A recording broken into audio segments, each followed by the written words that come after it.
Yeah. Hey guys, and welcome back to my channel. My name is Casey if you are new here, and if you are new, I would love for you to go down below and subscribe and click that little bell button so you'll never miss when I post a new video. So I have been natural for almost 5 years now. In February of 2018 it will be 5 years, and I have gone through so many different things with my hair, and I've learned things, I've made mistakes, and then had to reverse mistakes and stuff. So today I want to tell you guys my top 10 natural hair mistakes that I made, so that hopefully you guys won't make those same mistakes depending on where you are in your journey. Because honestly, a lot of these things can set you back in your journey, and we all want our hair to grow and flourish, so I just feel like if you can avoid some of these things, you may be able to reach progression a lot quicker. Before we start though, I know that you guys may have more specific questions about me and my journey after watching this video, so I want to tell you guys about a very cool new app where you can actually ask me any questions you want and I can give you answers directly. So the app is called Campfire, and you can ask me questions through the app, and then I will respond to you through a audio message straight to your phone. And the best part is that you get paid. You guys get paid whenever you guys ask interesting questions that other people may want to hear. On top of that, I will also be making money from the questions that you ask me, and I will be donating 15% of my funds to an amazing charity called Black Girls Break Bread. Black Girls Break Bread is a charity that is located in Chicago, Illinois, and their main mission is to create a safe place for young black girls and women that can help to uplift and empower them through any tough situations that they may be going through. And because it is non-profit, I figured it would be the perfect organization to donate to, so that way they can get some type of funds to help create the best place that they can for these young black girls. So on the Campfire app, you guys can ask me anything you want about me, my hair, school, life, like literally anything. You can also see and listen to my answers to previous questions that other people may have asked me. So check out my link in the description box below on where you can download the app, and go ahead and start sending me some questions. So let's go ahead and get right into some of these natural hair mistakes that I've made. So the biggest mistake that I think I made in the very beginning was kind of comparing myself to other naturals that I saw like online or in magazines and stuff. I think that I kind of had the wrong interpretation of how my hair was going to be, because I was assuming a little too early that my texture was like someone else's. So that ended up like kind of disappointing me when, you know, I have a different hair type than someone that I was looking up to during my entire transition or during the beginning of my journey. So it's always good to watch YouTube and to stay inspired and to just learn different ways that different people like to manage their hair, but don't go in blinded thinking that your hair is going to be exactly like somebody else's, because 9 times out of 10 it's not. Even if it looks the same techniques, the same products and stuff may not work for you. So take whatever you learn and use their, you know, techniques and use their advice to make it your own, to fit your own hair. The second thing that I used to do way too much is blow drying my hair to stretch it out. Honestly, in the beginning of my journey, I did not like my shrinkage. I actually hated it. I thought it didn't look good. I don't know. I didn't like it. So literally every week I would always blow dry out my hair, and I would either wear it in a bun or I would do a twist out on blow dried hair. But I didn't realize how much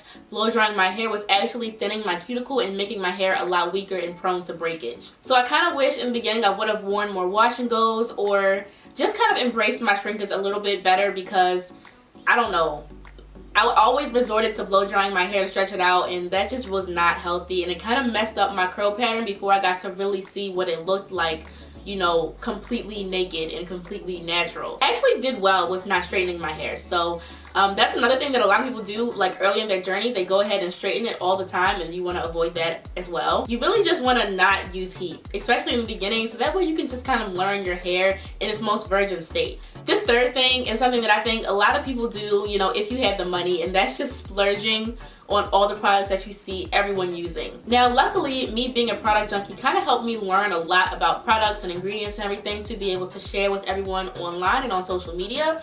But I don't suggest doing that. I always suggest trying products in different ways before you give up on them, and just sticking to something for a period of time before you say, okay, I need to try something else, or okay, I need to try something different. Because you will end up spending way more money than you need to, especially in the beginning when you're just not sure what works for your hair. You could think that a product is not working for you and you just go out and buy something else, when really you're just not using that product the way that it's supposed to be used, or you just need to use it in a different way. Now it is good to, like I said, explore and venture out to different products and stuff every now and then, but just don't do that all in the beginning, especially when your hair is short. Like, you really don't even know what your hair is doing yet. In the beginning, just stick to certain products and wait. This next thing is actually something that I still do a little too much, and that is cutting my hair. If I see one dead end or if I see one split piece of hair, I just cut it. Like, that's probably one of my biggest setbacks in my journey. I've done 3 big chops. Now granted, all my big chops had a good reason. The first time my big chop was obviously to get rid of my transitioning hair. The second time my big chop was to get rid of color damage, and then the third time my big chop was to even out my hair from my tapered cut. But if you can resist cutting your hair, resist it, and don't feel like you need to trim it every month or every 2 months.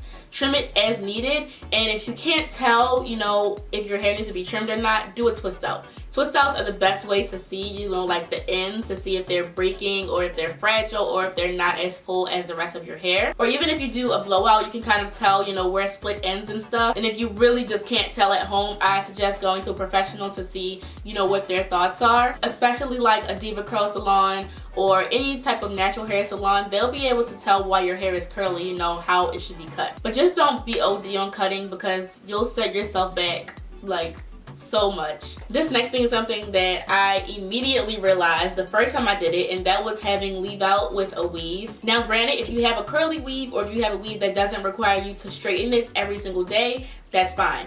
But if you have a weave where you literally need to straighten your leave out every day, you're gonna damage your leave out, and you're gonna have all these straight pieces in the front, and then the back is gonna be all protected and healthy. And that's not fun to deal with, because when you wanna go back to wearing your natural hair, you have all this straight hair in the front, and then the back is cooperating and the front is just not. So if you can avoid doing weaves with leave out, I highly recommend it. Get a closure, wear wigs, do anything you can do to prevent leave out. And if you do have to wear leave out, don't flat iron it every single day. Literally try to minimize flat ironing it to like once a week if you can, which is kind of hard for natural girls, because it's like as soon as you step outside, your hair is gonna puff up, you know? So it's just better to not have any leave out at all at that point. This next thing is another thing that I think I still struggle with, and that is just putting too much manipulation on my hair, like daily styling and everything. For me, I do twist outs a lot still, just because they're easier for me to maintain than wash and goes. But twist outs can actually be kind of damaging to your hair depending on how often you do them and how you twist the hair. Just all the pulling and twisting, and then when you take it out, you gotta fluff it and everything.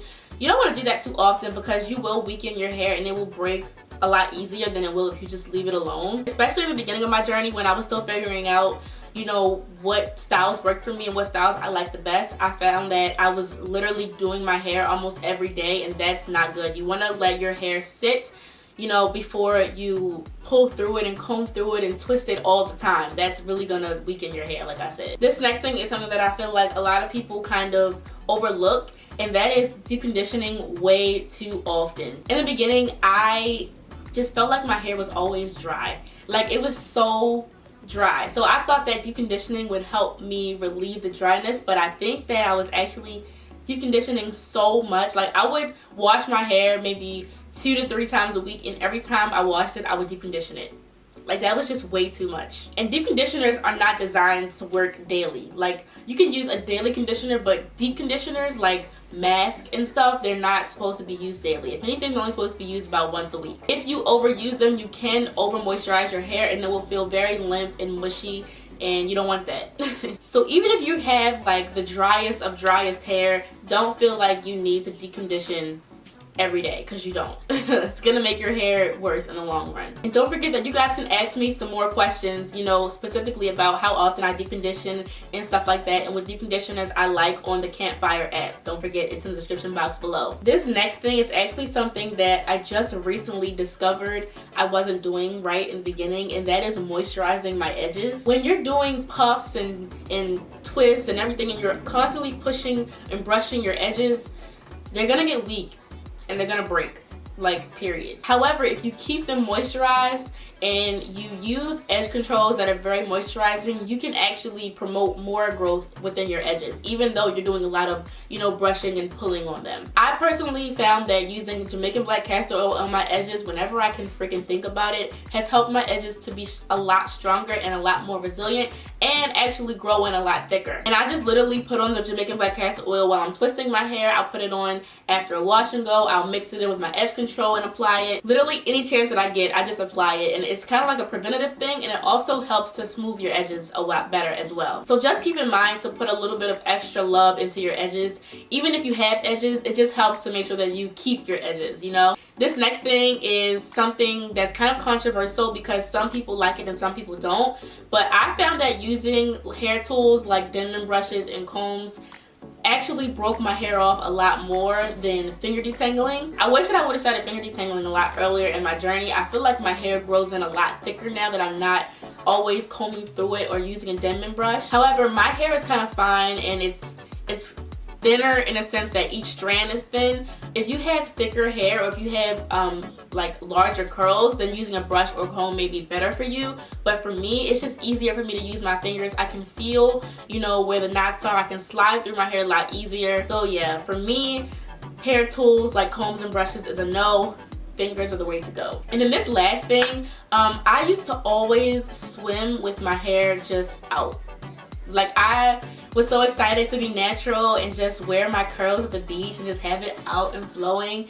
But I realized that it's better to have your hair secure when you go to the beach or when you go to the pool, because the pool and the beach actually will dry your hair out and cause it to break. Not saying you can't go swimming with your hair out and stuff, but for me personally, I found that my hair would break a lot more and it would thin out a lot more whenever I would go to the beach or to the pool with my hair just out, instead of pulling it back or moisturizing it a lot before I went. Like, I would just go without putting anything in it or without pulling it back. And I feel like if you moisturize it very well before you go and you pull it back, then you'll decrease your chances of over drying it. So thank you guys so much for watching this video. Hopefully you learned, you know, something from my mistakes and you won't make those same mistakes in your journey and in the future. Don't forget to check out the link in the description box below to download the Campfire app. I'll be waiting for your questions, and I'm super excited to actually be able to talk to you guys directly. And of course, don't forget that 15% of all the funds that I make will be going to Black Girls Break Bread to help with their organization up in Illinois. Don't forget to subscribe to my channel if you have not already, and give this video a thumbs up. And hopefully I will see you all in my next video.